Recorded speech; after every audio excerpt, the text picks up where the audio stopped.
যদি সরকার বৈধ হয়, সরকারের কমিশন বৈধ হয়, সেই কমিশনের প্রস্তাব অবৈধ হয় কেন? তার জন্য আবার আইনি ভিত্তি আলাদা করে দরকার কেন? আপনি দ্রব্যমূল্যের দামের ব্যাপারে নীতি করতেন, আপনি কৃষকের শস্যের ন্যায্য অধিকারের ব্যাপারে নীতি করতেন, আপনি শ্রমিকের জিনিসগুলোর ব্যাপারে নীতি করতেন, সরকারি চাকরি ঘুষবিহীনভাবে দলীয় পরিচয়বিহীনভাবে পাওয়ার প্রক্রিয়া শুরু করতেন, জনগণ অলরেডি সেবা পাওয়া শুরু করতো, সংস্কারের ব্যাপারে আস্থা তৈরি হইতো। গণভোটের বিষয়টি নিয়ে আপনি কথা বলা শুরু করতে চাচ্ছেন, পরিষ্কার করতে চাচ্ছেন। আমি ছিলাম সেটা হলো যে পলিটিক্যাল প্রবলেমের লিগ্যাল সলিউশন ইজ ডেঞ্জারাস, আত্মঘাতী কাইন্ড অফ।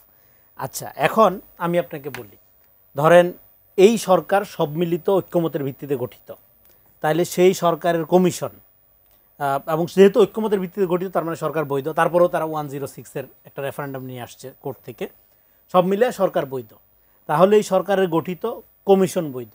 এবার এই কমিশনের মধ্যে বৈশা 72টা সিটিংয়ে বসে 84টা প্রস্তাবনা বিভিন্ন রাজনৈতিক দল মিলে রেডি করলো, যদিও আমরা আরও অনেক কিছু সংস্কার লাগবে আমাদের ভবিষ্যতে, সেইটার জন্য আবার আইনি ভিত্তি দরকার কেন? সেটা অবৈধ কেন হবে? সেই প্রশ্ন কেন আসবে? তার মানে আপনি এই সরকার গণঅভ্যুত্থান কিছুই মিন করেন না লজিক্যালি। আপনি যদি চিন্তা করেন, যদি সরকার বৈধ হয়, সরকারের কমিশন বৈধ হয়, সেই কমিশনের প্রস্তাব অবৈধ হয় কেন? তার জন্য আবার আইনি ভিত্তি আলাদা করে দরকার কেন? কিন্তু সেটা কি তাদের লিখিত নিশ্চয়তা দিচ্ছে যে এখানকার যে সেগমেন্টগুলো আছে সেগুলো আসলে লিখিত নিশ্চয়তা দিচ্ছে কিনা যে এগুলো সবকিছু পূরণ করা হবে?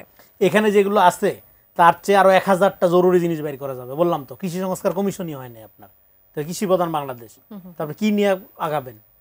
এইটাকে বাইবেল আপনি ধরে নিচ্ছেন কেন? কেন তাহলে এটা নিয়ে এত সংকট বা এত জটিলতা তৈরি করা হচ্ছে? ওই যে দলীয় স্বার্থ এবং জাতীয় স্বার্থ, তাহলে গেল এক নাম্বার। তার মানে আইনি ভিত্তির যুক্তিটা যেটা, সেটা আপনি তখনই চাইতে পারেন যখন আপনি গণঅভ্যুত্থানকে আন্ডারমাইন করেন। কিন্তু এই জন্যই বললাম, জুলাই চেতনার নামে আপনি সবচেয়ে বেশি জুলাই বিরোধী পজিশন নিচ্ছেন। তাহলে কি করবেন?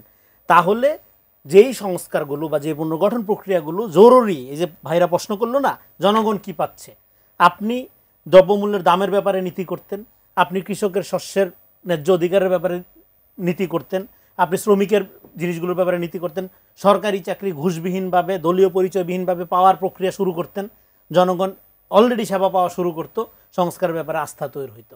এখন তো কোনো কিছুতেই জনগণের আস্থা তৈরি হচ্ছে না। তাহলে সংস্কার গণঅভ্যুত্থানের শুধুমাত্র সাংবিধানিক ব্যাপারগুলো বাদে বাকি সংস্কারগুলো এই সরকারের করতে 1 বছরের মতো সময় কেউ তো হাত পা বাঁধে নেই, কেউ তো নিষেধ করে নেই, এগুলো আপনি করে ফেলতেন। এখন আপনি আইনি ভিত্তিতে তর্ক তুলতেছেন কেন? তার মানে এটা একটা খুবই অ্যাবসার্ড, এবং এইটা জুলাই গণঅভ্যুত্থানের বিরোধী একটা চিন্তা যে এটার একটা আলাদা করে আইনি ভিত্তি দেওয়া। কারণ গণঅভ্যুত্থানের চেয়ে বড় ম্যান্ডেট তো আর নাই।